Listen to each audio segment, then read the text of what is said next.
They say the prairie keeps its secrets buried beneath the grass, whispering only when the wind is right, and that sometimes a traveler stumbles into one without even realizing it. That's how it felt the night I met him, the cowboy who would change everything with a single sentence, one that still echoes in my memory like the last note of a hymn sung in an empty church. If you've ever believed that destiny can arrive quietly, in the form of a stranger's voice softened by twilight, then stick with me. And don't forget to like and subscribe, because this story is one of unexpected turns, of hearts tested and opened in ways neither of us could have imagined. I remember standing at the edge of the weather-beaten station, the kind of place where no one lingers long, clutching my small trunk and feeling the sting of failure heavy in my chest. I had left behind the city, its choking expectations, its narrow streets, and the broken engagement that had branded me as both too proud and too stubborn. I had told myself I was bound for a fresh start farther west, where a woman could at least try to shape her own life without every neighbor weighing in.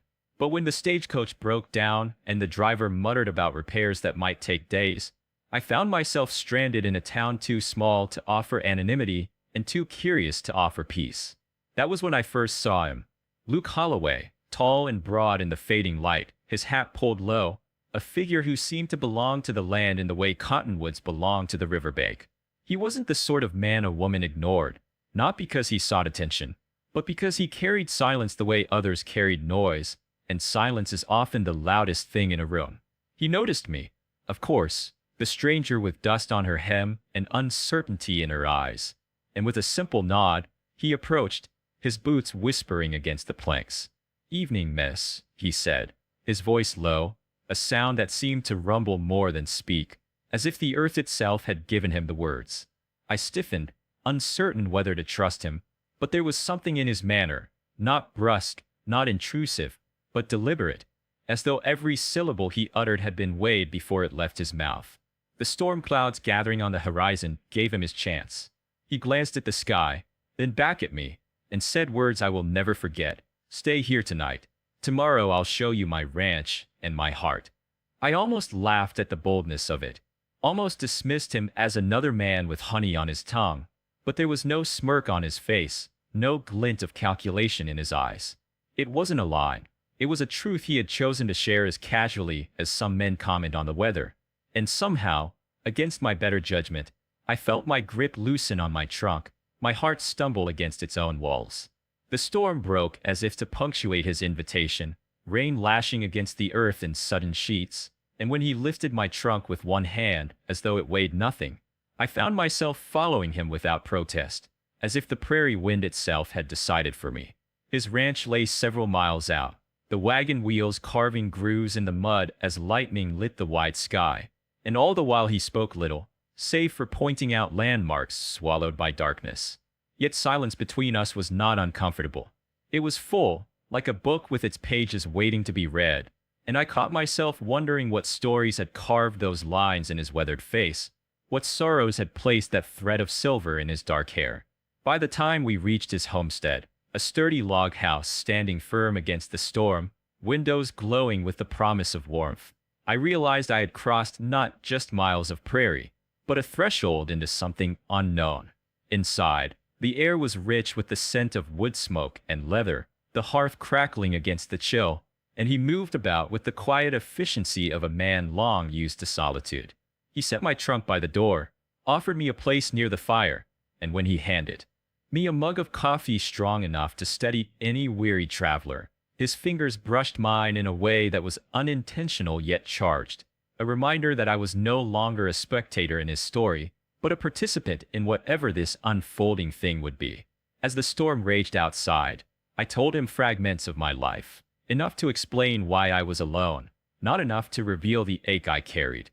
And in return he spoke of the land, of fences that needed mending, of horses that carried both freedom and responsibility, of a ranch carved out of loss and perseverance.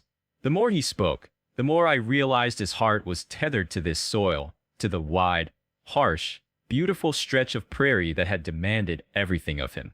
And though I had only just arrived, some part of me wondered if he was also offering me a place within it.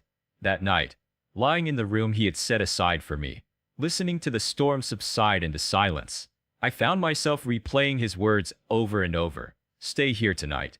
Tomorrow I'll show you my ranch and my heart. It was a promise cloaked in mystery, equal parts invitation and warning, and I knew then that the secrets of the prairie were no longer buried beneath the grass. They were waiting for me in the morning light, written across his land and, perhaps, across him. Morning broke soft and golden, the kind of prairie dawn that seems to wash the world clean, and when I stepped outside the small room Luke had given me, the smell of coffee and fresh bread met me like an embrace. He was already at the table, hat pushed back, eyes glancing at me with a kind of quiet acknowledgement that made my pulse skip, as though he had been waiting for me to rise before the day could truly begin. True to his word, he said, "Come, I'll show you my ranch." And with that we set out, the two of us riding side by side through land that seemed to stretch beyond imagination, each fence post and patch of earth bearing his mark, each turn in the trail hinting at the years of sweat and solitude it had taken to claim this place as his own. He spoke sparingly but with reverence, pointing out the creek that cut silver through the hills, the grove of cottonwoods where he once buried a beloved horse, the north pasture where the grass grew thick enough to keep cattle fat through winter. What struck me most was not the size of his holdings, impressive though they were, but the way he spoke of them, not like possessions, but like family, each acre tied to memory and sacrifice. I could see now that the ranch was more than land. It was a reflection of him, stitched together with loss and resilience. And as I rode beside him, I wondered if his heart might be sown into its very soil.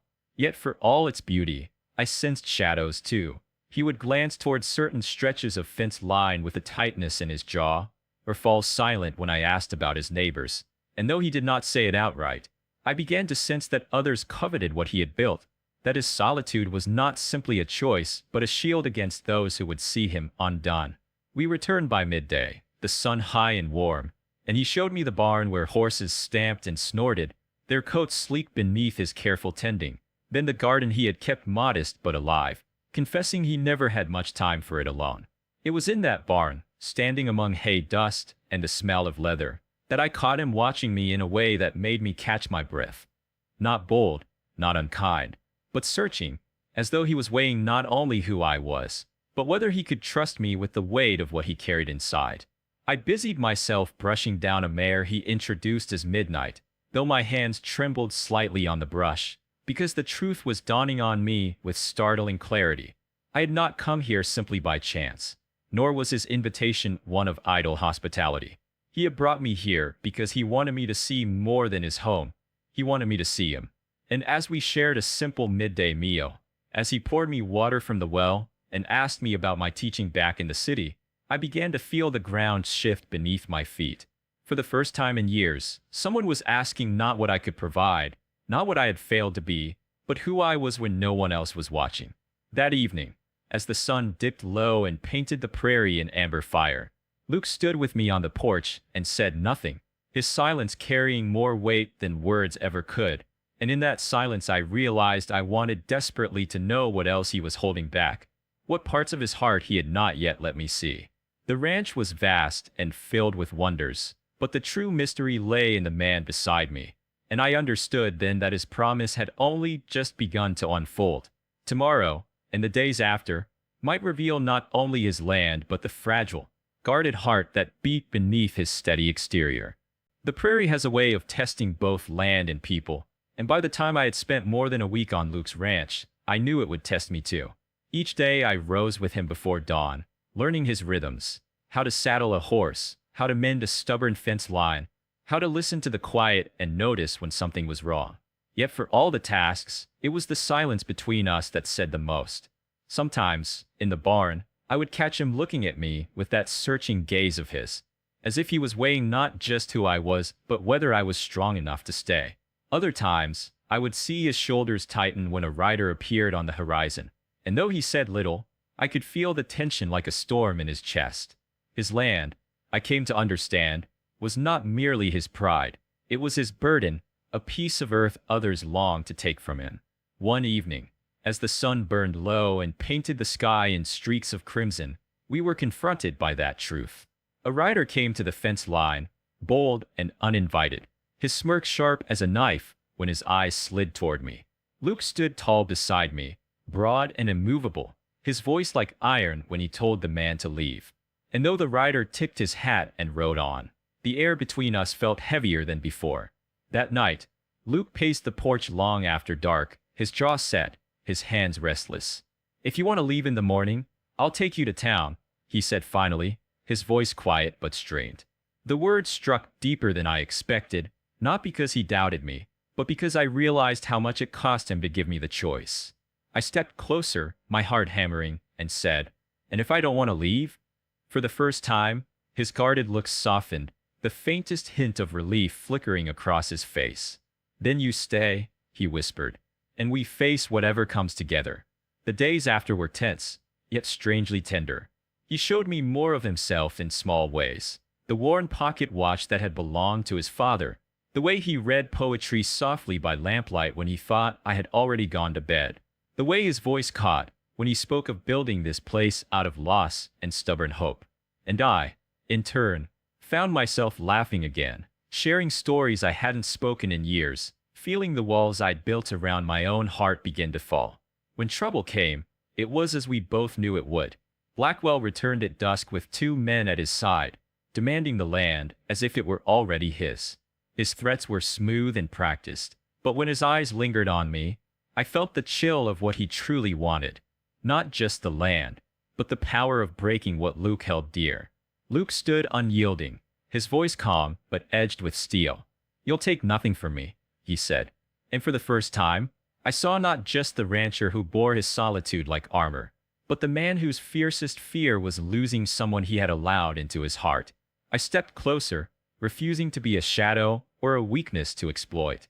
Whatever Blackwell saw in my eyes made his smile falter, if only for a moment, before he rode off with a promise that the fight was not done. When the dust settled, Luke looked at me, all the weight of his struggle laid bare, and said, "I meant what I told you that night. Stay here, stay with me.